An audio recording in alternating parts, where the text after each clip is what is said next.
Ya, salam saudara-saudara yang dikasihi Tuhan Yesus Kristus. Saya berharap gambar dan suara saya baik dan bisa dilihat dan didengar dengan jelas. Hari ini saya live menggunakan HP, jadi saya tidak akan menampilkan gambar atau video atau apapun di screen. Karena sebenarnya ini hanya sebuah tanggapan secara cepat untuk video dari KAF Media yang bicara tentang gaya pacaran Yesus dengan Maria Magdalena yang hots, cabe-cabean mah jauh. Begitu judul videonya, linknya ada di kotak deskripsi. Bagi saudara yang ingin menonton video tersebut, dipersilakan. Video itu dipublikasikan tanggal 9 September tahun 2020. Nah, saudara mungkin sudah bisa menduga bahwa KAF Media itu merujuk kepada Injil Filipus yang beberapa hari lalu saya sudah bahas. Tapi karena memang itulah kualitas terbaik, hasil terbaik yang bisa dihasilkan oleh para pengikut Muhammad, maka kita hanya perlu menanggapi ini dengan santai dan memperlihatkan kepada mereka apa yang sebenarnya sedang terjadi di sini. Nah, kalau saudara nonton video berdurasi 6 menit itu, 6 menit, 6 detik itu, sebenarnya dia bukan hanya bicara tentang gaya pacaran Yesus, itu baru hanya muncul di menit-menit terakhir.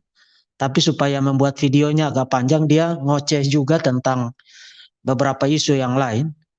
Terutama isu lain yang ingin saya tanggapi juga di sini adalah dia mengoceh tentang Yesus sebagai seorang pencuri keledai di dalam kitab-kitab Injil.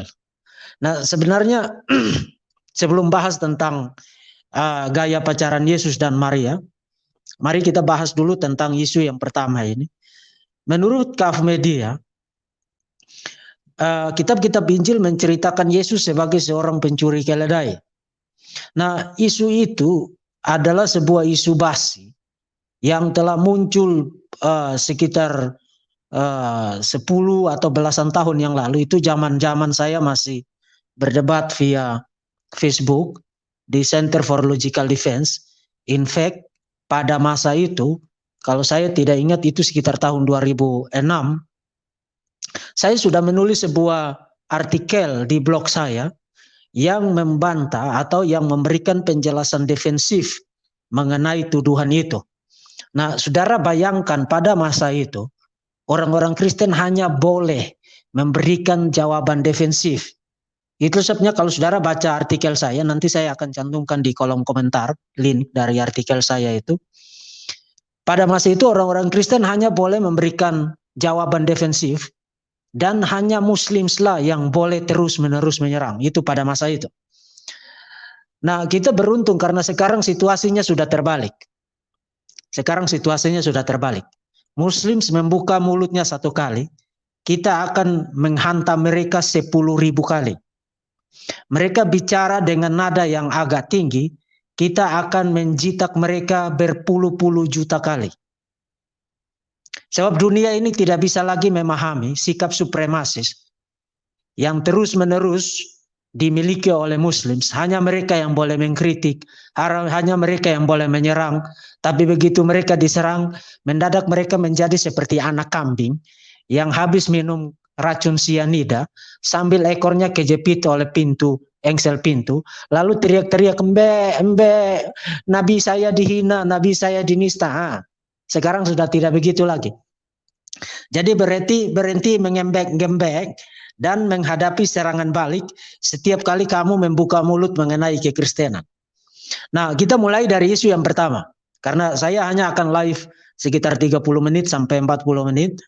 Karena nanti malam jam 6 saya informasikan, saya akan live bersama Dr. Wimpi Lintuuran membahas tentang Tritunggal di channel Layar Teologi. Jadi saudara silakan hadir di sana jam 6 untuk mengikuti sesi live saya bersama dengan Dr. Wimpi Lintuuran dan Layar Teologi di channelnya.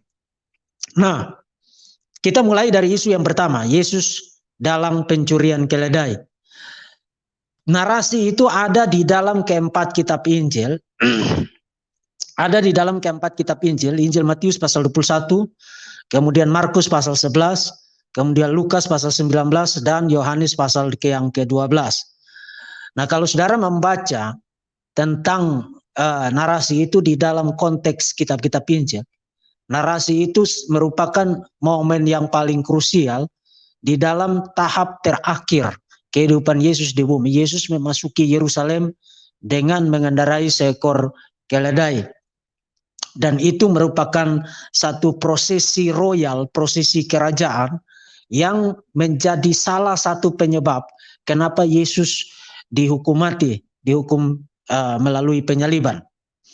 Nah, tapi karena yang membaca cerita itu adalah Muslims, dan Muslims itu waktu pembagian otak, mereka itu datangnya belakangan karena masih sibuk benturin kepala ke lantai. Waktu pembagian otak, Muslims itu datang belakangan karena masih sibuk benturin kepala ke lantai, maka mereka dapat otak itu hanya 1/50 juta. Jadi dari seluruh manusia di dunia ini, Muslims itu hanya punya otak. Setiap orang itu dapat 1/50 juta. Nah, saudara bayangkan, dengan otak dengan kapasitas otak semacam itu, mereka bagaimana bisa mengerti tentang sebuah cerita yang sangat penting. Mereka akan selalu twist segala sesuatu. Sehingga bahkan cerita yang sangat penting itu pun mendadak mereka berhalusinasi dan mendapat ide bahwa Yesus mencuri keledai. Padahal kalau saudara di dalam Injil Matius misalnya, dikatakan, dan jikalau ada orang menegur kamu, katakanlah Tuhan memerlukannya, ia akan segera mengembalikannya. Itu Matius pasal 21 ayat 3. Nah, kalau saudara baca kata-kata itu, kecuali kalau saudara ada pada tingkat kegilaan, pada level turbo, baru saudara akan berkesimpulan bahwa Yesus sedang mencuri keledai di situ. Atau kalau saudara baca di dalam bagian paralelnya di dalam Injil Markus, pasal 11 ayat 5 sampai 6 dikatakan, dan beberapa orang yang ada di situ berkata kepada mereka, apa maksudnya kamu melepaskan keledai itu? Lalu jawab mereka, para murid yang diutus oleh Yesus untuk mengambil keledai itu, jawab mereka seperti yang sudah dikatakan Yesus, maka orang-orang itu membiarkan mereka. Nah, saudara tidak akan membiarkan pencuri mengambil barang saudara. Tapi di dalam teks itu dikatakan, orang-orang itu membiarkan mereka. Nah, itu terdengar seperti sebuah pencurian enggak? Tidak, kalau saudara waras. Tapi karena memang yang membaca ini adalah orang-orang yang cuman kebagian otak, kapasitasnya 1/50 juta, maka mereka akan selalu berhalusinasi, mendapatkan kesimpulan bahwa di dalam cerita itu Yesus mencuri keledai. Nah, jadi tidak ada orang waras yang akan berkesimpulan demikian kecuali Muslims. Nah, hanya saja ngomong-ngomong tentang pencuri, saya kira kenapa Muslim selalu berhalusinasi mendapati ide tentang pencurian di dalam narasi itu. Karena mereka punya nabi yang seorang pencuri. Muslims, nabimu itu pencuri. Ya, nabimu itu pencuri. Karena kita membaca, misalnya, ini saya hanya tunjukkan beberapa contoh aja ya. Misalnya kalau saudara membaca Quran, surat sapi betina ayat 217, kalau saudara baca ayat itu, mereka bertanya kepadamu Muhammad tentang berperang pada bulan haram. Katakanlah berperang dalam bulan haram itu dosa besar, tetapi menghalangi orang dari jalan Allah, ingkar kepadanya, menghalangi orang masuk masjid Al-Haram, dan mengusir penduduk dari sekitarnya lebih besar dosanya dalam pandangan Allah. Sedangkan fitnah lebih kejam daripada pembunuhan dan seterusnya. Nah, kalau saudara baca tentang asbab al-nusulnya, historical background dari ayat itu, di dalam Al-Wahidi, saudara akan ketemu cerita. Jadi Muhammad mengutus orang-orangnya, sebuah ekspedisi militer. Kemudian mereka tiba pada satu tempat di dekat Mekah. Lalu mereka berjumpa dengan rombongan karavan, kafilah, yang sedang membawa barang-barang ke Mekah. Dan pengikut Muhammad merampok dan membunuh pemilik dari kafilah tersebut. para pengikut Muhammad merampok dan membunuh pemilik dari kafilah tersebut. Kemudian orang-orang dari Mekah, dari suku Quraisy, datang dan protes kepada Muhammad. Kemudian itulah yang menyebabkan turunnya ayat ini. Nah, saudara perhatikan bagaimana Allah Subhanahu wa Ta'ala segera turun tangan membela Muhammad dan para pengikutnya yang adalah para perampok dan para pembunuh itu dengan ayat ini. Nah, konteks dari kejadian itu adalah mereka merampok dan membunuh pada masa bulan haram. Nah, pada masa itu orang tidak boleh melakukan kekerasan fisik, tidak boleh terjadi peperangan dan lain sebagainya. Makanya disebut bulan haram. Tetapi para pengikut Muhammad melanggar kesepakatan itu, merampok dan membunuh pemilik dari kafilah tersebut.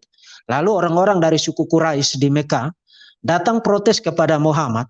Kemudian lihat bagaimana Allah Subhanahu wa Ta'ala memberikan pembelaan terhadap Muhammad dan para pengikutnya yang adalah para perampok dan para pembunuh itu. Mereka bertanya kepadamu Muhammad tentang berperang pada bulan haram. Ini bukan berperang.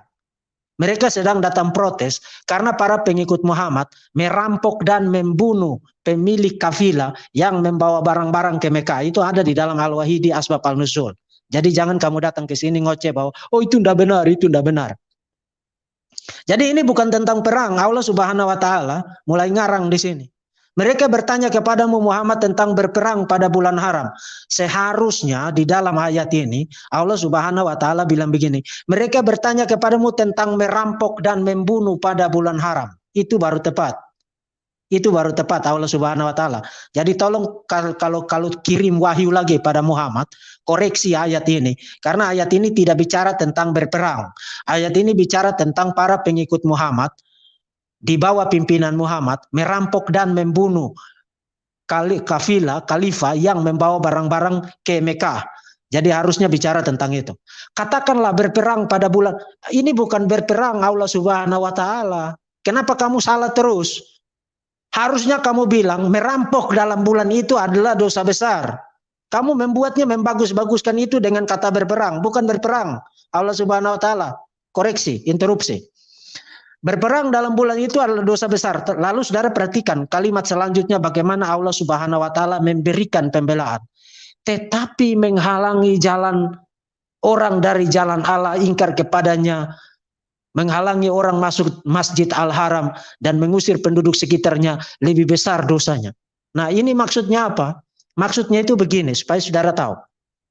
Ini konteksnya Muhammad sudah melarikan diri ke Madinah yang mereka sebut sebagai hijrah. Nah, selama dia di Mekah, Muhammad itu tidak punya kerjaan lain selain menghina dan mencaci maki sesembahan dari orang-orang sesukunya, suku Quraisy di Mekah. Orang-orang itu meminta dia, Muhammad, kami kan tidak ganggu kamu mengkhotbahkan Islam. Kenapa kamu terus mencaci maki Allah kami, menghina Allah kami? Tolong berhenti. Muhammad tidak mau berhenti. Muhammad tidak mau berhenti. Akhirnya orang-orang di Mekah bilang, oke, kalau kamu tidak mau berhenti, kami akan membalas mencaci maki Allahmu. Dan itulah latar belakang dari turunnya surat 6 ayat 108. Dan janganlah kamu memaki sesembahan mereka, sembah selain Allah, karena mereka nanti akan memaki Allah dengan melampaui batas tanpa dasar pengetahuan. Nah, saudara perhatikan ayat ini.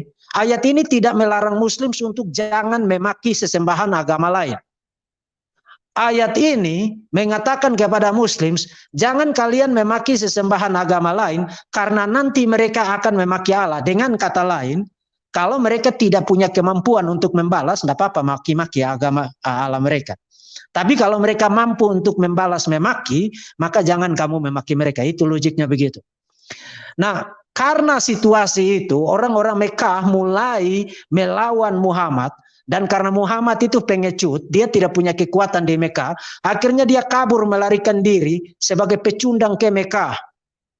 Begitu dia ada di Mekah, dia mengumpulkan kekuatan militer, lalu mulai menjadi perampok kafilah. Dan itulah latar belakang dari surat 2, surat sapi betina ayat 217. Jadi Muhammad itu kerjanya apa? Para pengikutnya itu kerjanya apa? Kerja mereka adalah menghadang para kafilah yang membawa barang-barang ke Mekah dan merampok suku-suku yang ada di sekitar mereka. Itu pekerjaan Muhammad dan para pengikutnya. Mereka tidak bisa bercocok tani, mereka tidak bisa beternak. Yang mereka lakukan adalah membawa pedang, pergi bergerombol, merampok sana sini, membunuh orang, dan begitulah cara mereka untuk hidup. Jadi kamu mau bicara tentang mencuri, kaf media. Nabimu itu dan pencuri bersama dengan para pengikut mula-mulanya itu para pencuri. Kamu masih mau bukti lagi? Bagaimana caranya nabimu mati? Nabimu mati karena diracun di Khaybar. Dia ngapain ke Khaybar? Dia bawa pasukannya pergi merampok, membunuh orang-orang di Khaybar, membunuh Kinana yang menyimpan harta karun dari desa itu, dan mengambil istrinya Safia, dan meniduri Safia pada hari itu juga ketika dia baru saja membunuh Kinana. Itu Muhammad. Dan di dalam konteks itu juga Muhammad diracun. Kemudian akibat dari racun itu dia mati 2 tahun kemudian, dan mati dalam keadaan tersiksa selama 2 tahun. Kemudian dia mati dan berkata, saya merasa aorta saya terputus karena racun di Khaybar. Itu ada di Sahih Al-Bukhari. Jangan kamu datang dan ngedumel, oh itu ngarang. No, yang saya ngomong itu semua ada di dalam sumber-sumber Islamik. Saya tidak ngutip dari mana-mana. Saya tidak ngutip dari Kompas. Saya tidak ngutip dari novel. Saya ngutip dari sumber-sumber Islamik. Dan karena dia mati dengan mengeluh sebagai aortanya terputus, itu membuktikan bahwa Muhammad adalah nabi palsu. Karena di dalam Quran Allah bilang kalau Muhammad ngarang-ngarang wahyu, maka kami akan memegangnya pada tangan kanannya dan memutuskan, memotong aortanya. Selamat. Dengan mendatangi isu ini dan membuka mulutmu menuduh Yesus sebagai pencuri keledai, Anda baru saja membuktikan bahwa Muhammad adalah pencuri, Muhammad adalah perampok, para pengikutnya pada masa itu adalah para pencuri dan para perampok dan para pembunuh, dan sekaligus Muhammad adalah nabi palsu. Selamat. Terima kasih ya Kaf Media.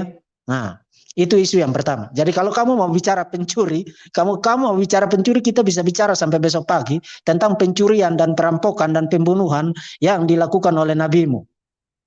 Tapi mari kita batasi sampai di sini dan kita pindah kepada isu yang kedua.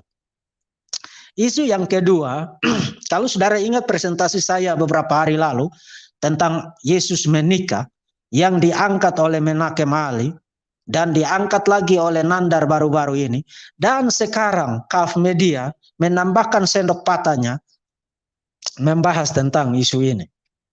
Nah, Kaf Media seperti yang saudara sudah bisa lihat di judulnya, termasuk dia cantumkan juga di kotak deskripsinya. Kaf Media merujuk kepada Injil Filipus. Nah, saudara kalau ikut presentasi saya pada masa 2 hari lalu kalau saya tidak salah, Injil Filipus itu ditulis tahun berapa? Ditulis pada abad ketiga. Semua Injil kanonik itu selesai ditulis pada abad pertama. Dan memang Injil-Injil yang ditulis kemudian itu tidak pernah dikonsider, bahkan dipertimbangkan saja tidak oleh para pakar. Bukan karena mereka itu orang Kristen jadi sengaja tidak mau milih itu. No. Saya sudah kasih tahu berkali-kali, studi Yesus sejarah itu terdiri atas orang-orang dari berbagai spektrum tradisi teologis, termasuk berbagai orang-orang dari berbagai tradisi keagamaan. Ateis, Yahudi, agnostik, liberal, neo-ortodoks, konservatif, semua ada di dalam bidang studi itu. Dan tidak ada satupun yang membangun rekonstruksi mengenai Yesus sejarah berdasarkan Injil-Injil gnostik yang ditulis abad kedua dan seterusnya. Dengan kata lain, kalau kamu merujuk kepada Injil Filipus, Yesus yang kamu bicarakan itu bukan Yesus yang dibicarakan di dalam kitab-kitab Injil. Yesus di dalam Injil Filipus itu Yesus gnostik. Sama palsunya dengan Isa yang ada di dalam Quran. Muslims, dengar. Isa di dalam Quran adalah Yesus palsu. Itulah sebabnya kamu silakan buka buku sejarah manapun dari para ahli Yesus sejarah, the historical Jesus scholars. Buka, tidak ada satupun yang pergi kepada Quran untuk bicara tentang the historical Jesus. Karena mereka tahu Quran itu ngarang. Allah dan Muhammad itu tidak ngerti apa-apa tentang sejarah.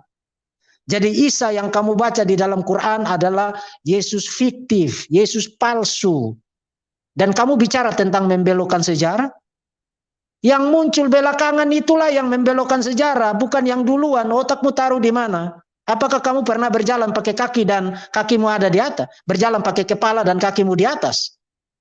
Kecuali kalau kamu suka berjalan pakai kepala, kakimu di atas setiap hari, sambil bentur-benturin kepalamu ke lantai, maka kamu akan berkesimpulan bahwa orang-orang Kristen lah yang membelokkan sejarah. Di mana-mana yang membelokkan sejarah itu yang muncul belakangan. Islam muncul 600 tahun kemudian. Jadi kamulah yang membelokkan sejarah. Kok kamu nuduh orang Kristen membelokkan sejarah? Yang benar aja kamu. Kamu kebanyakan minum air kencing onta seperti sunnah nabimu. Jadi dengar Muslims, Injil Filipus yang kamu kutip itu tidak pernah dianggap sebagai literatur sejarah. Itu adalah literatur-literatur dari bidat gnostik yang mulai muncul pada abad kedua dan seterusnya. Dan Injil Filipus itu baru ditulis pada abad ketiga. Nah, lagi pula kalau saudara nonton video 6 menit dari Kaf Media, si bocah tengik ini, dia bicara tentang Yesus mencium Maria pada mulutnya. Padahal saya sudah perlihatkan di dalam presentasi saya kemarin, saudara bisa tonton lagi, bahwa papirus dari Injil Filipus itu bolong-bolong. Tidak dikatakan di situ Yesus mencium Maria pada mulutnya. Jadi itu kamu ngarang. Dari mana kamu dapat karangan itu? Kamu dapat itu dari Dan Brown. Kamu dapat itu dari Dan Brown. Hei Muslims, semua literatur yang kamu kutip itu saya tahu kamu kutip dari mana. Saya tahu kamu kutip dari mana. Kamu kutip itu dari Dan Brown. Dan Brown menghayal, mengisi lubang-lubang papirus yang rusak itu, dan merekonstruksinya dengan mengatakan Yesus biasa mencium Maria Magdalena pada bibirnya. Padahal tidak dikatakan begitu di dalam papirusnya. Tidak dikatakan begitu di dalam papirusnya, karena papirusnya bolong-bolong kok. Bagaimana kamu tahu dia menciumnya pada mulutnya? Kamu dapatkan itu dari Dan Brown. Dan inilah yang menarik. Inilah yang menarik. Coba saudara pikir baik-baik. Saudara pause dulu, tarik napas dulu. Saya tahu Muslim sekarang mulai kencing di celana, karena saya baru saja membantai nabinya. Jadi dengarkan baik-baik. Pause dulu, tarik napas, minum air dulu. Minum air dulu Muslim. Saya mau ajak saudara berpikir untuk berpikir yang waras. Coba cari bagi saya satu saja penganut agama di dunia ini yang untuk membela imannya atau untuk menyerang agama orang lain, dia harus mendasarkan itu pada novel, fiksi. Tidak ada. Tidak ada. Tidak ada satupun. Tidak ada satupun agama di dunia ini yang sedemikian putus asanya, karena memang tidak ada bukti apa-apa untuk mendukung omong kosong teologis mereka. Yang saking putus asanya, bahkan novel, karya fiksi pun dijadikan sebagai referensi untuk menyerang agama lain. Bayangkan. Padahal kalau kita bicara tentang Islam, mereka selalu bicara, meskipun hadisnya itu sahih gemuk luar biasa, mereka akan bilang, oh itu hadis palsu, doif. Doif. Sahih Al-Bukhari itu doif. Kalau Sahih Al-Bukhari itu doif, maka Quranmu itu juga doif. Jadi kamu mau bicara tentang doif, kalian berdoif-doif lah. Memang segala sesuatu di dalam Islam itu doif kok. Siapa yang bilang sahih? Tidak ada yang sahih di dalam Islam. Jadi kamu mau bicara tentang Yesus mencium bibir Maria? Hah? Mau bicara tentang itu? Yesus yang kamu bicarakan itu bukan Yesusnya saya, bukan Yesusnya Alkitab. Itu Yesusnya gnostik, sama palsunya dengan Isa yang ada di dalam Quran. Muhammad ngarang tentang Isa di dalam Quran. Jadi jangan kamu menjual-jual Islam lagi lah. Ini sudah zaman teknologi kok ini. Islam udah tidak laku dijual di dalam dunia ini. Udah tidak laku lagi dijual di dalam dunia ini. Jadi kamu mau jual pakai cara apa lagi? Menjual Islam dengan cara menyerang secara membabi buta Yesus saya. Oke, jadi kamu mau bicara tentang mencium. Bagaimana kalau saya perlihatkan? Bagaimana kalau saya perlihatkan? By the way, sebelum saya lanjut. Presentasi saya 2 hari lalu memperlihatkan bahwa bahkan Allah Subhanahu wa Ta'ala menciptakan sebuah ajaran yang sangat berbahaya bagi dunia ini. Karena surat 65 ayat 4 tidak menetapkan batas minimum pernikahan bagi seorang anak perempuan. Jadi event masih bayi pun itu sudah bisa dinikahi. Itu di dalam syariat Islam, 5 aliran jurisprudensi Islam, tidak satu pun yang menetapkan batas minimum usia pernikahan bagi seorang anak perempuan. Dan kamu menyebut Islam itu agama yang indah. Apanya yang indah? Kamu merusak peradaban ini dengan tidak menetapkan batas pernikahan usia minimum untuk pernikahan bagi seorang anak perempuan. Dan memang nabimu sendiri menikahi dan meniduri anak kecil. Aisyah berusia 6 tahun ketika dinikahi dan ditiduri pada usia 9 tahun. Kamu mau ngeles apa lagi? Semua hadis-hadis sahih itu online sekarang, kok orang tinggal buka di sunnah.com dan membaca itu secara bebas kok. Jadi kamu mau bicara tentang Islam itu indah. Apanya yang indah? Kalau kamu seorang tua, kalau kamu orang tua, entah apapun agamamu, saya mau tanya sama kamu. Anak perempuanmu yang baru lahir, bayimu baru lahir, apakah anak yang baru lahir itu, bayi yang baru lahir itu, hatimu rela sebagai seorang tua, lupakan dulu soal agama-agama itu, tapi apakah hatimu rela sebagai seorang ayah, sebagai seorang ibu, bayi perempuan ini boleh dinikahi? Saya tanya kamu, kecuali kalau kamu bukan manusia, kecuali kalau kamu binatang, baru kalau kamu bilang oke, enggak apa-apa dinikahi.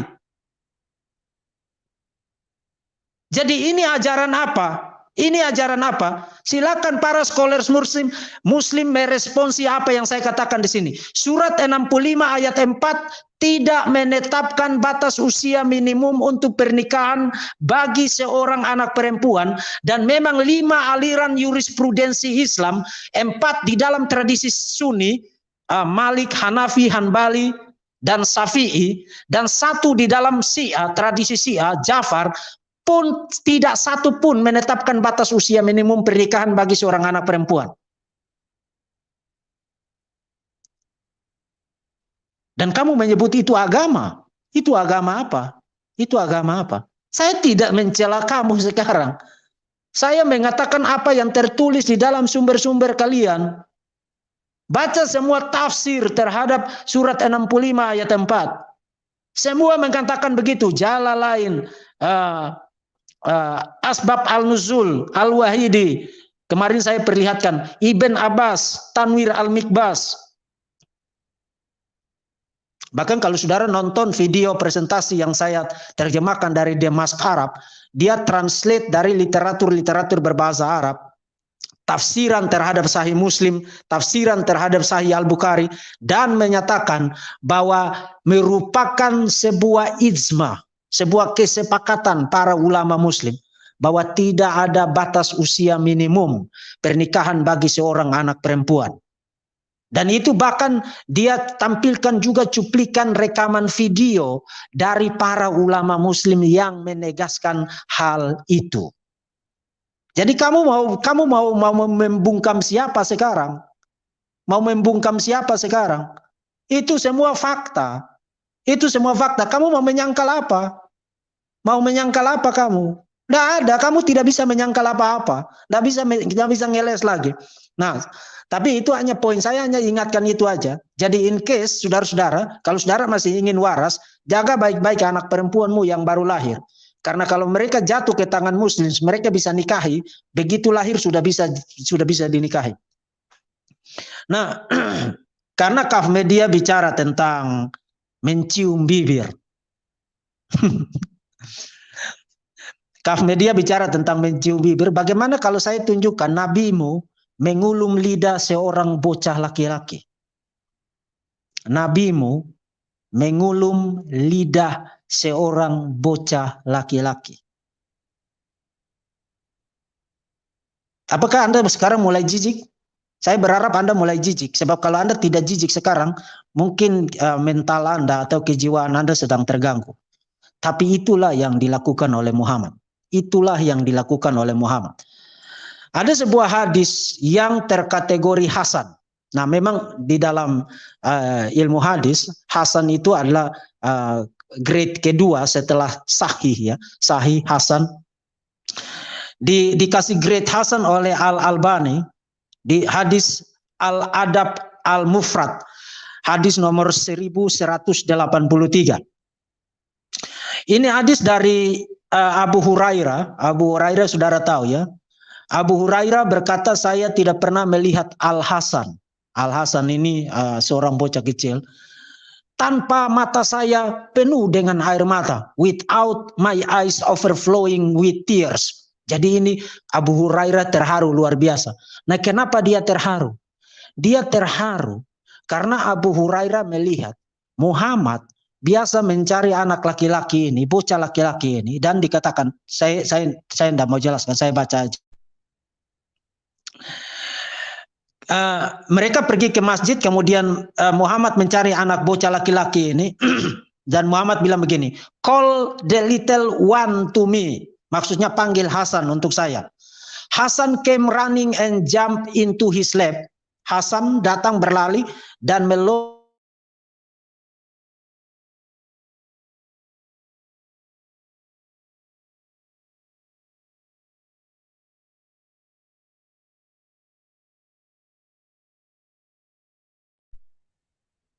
sorry, terganggu.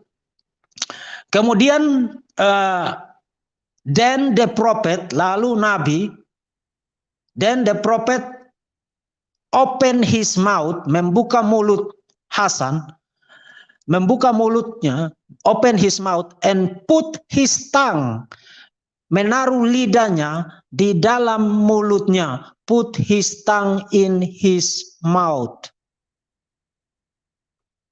Ini nabi atau apa? Muslims. Nabimu membuka mulut seorang bocah laki-laki dan mengulum lidah, mengulum mulut dari bocah laki-laki itu. Kamu mau jelaskan itu pakai apa? Kamu mau jelaskan itu pakai apa? Nah, saya tahu kamu sekarang sedang terkencing-kencing di celana, sedang jumpalitan luar biasa. Tetapi itu adalah hasil dari menyerang kekristenan. Saya sudah kasih tahu kamu.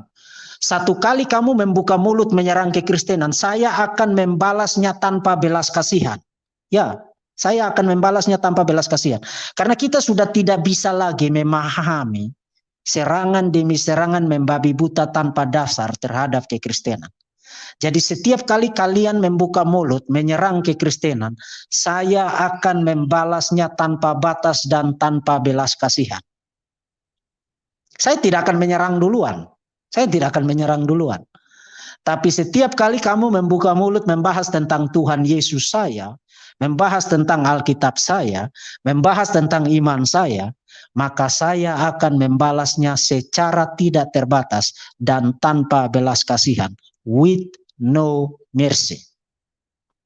Jadi selamat menikmati suguhan dari saya sore ini. Dan saya ingatkan nanti malam jam 6, saya akan live bersama dengan Dr. Wimpi Lintuuran, membahas tentang Tritunggal, berkaitan dengan presentasi saya kemarin. Waktu saya menanggapi sisi live antara Dr. Wimpi Lintuuran bersama dengan Yosua Teu di channel Yosua Teu. Hari ini kami akan live bersama di channel Layar Teologi pada jam 6. Tuhan Yesus memberkati saudara-saudara sekalian, dan saya ingatkan jangan malas untuk menyebarluaskan video-video apologetik, karena propaganda dari orang-orang ini sangat masif. Saudara jauh lebih malas daripada Muslims. Itulah sebabnya mereka lebih banyak dipengaruhi oleh kebohongan ketimbang kebenaran. Jadi saya berharap supaya kita sama-sama bekerja sama, bergandengan tangan untuk berdiri teguh dan kokoh bagi iman kita dan bagi kehormatan Tuhan Yesus Kristus. Tuhan Yesus memberkati saudara-saudara sekalian. Salam.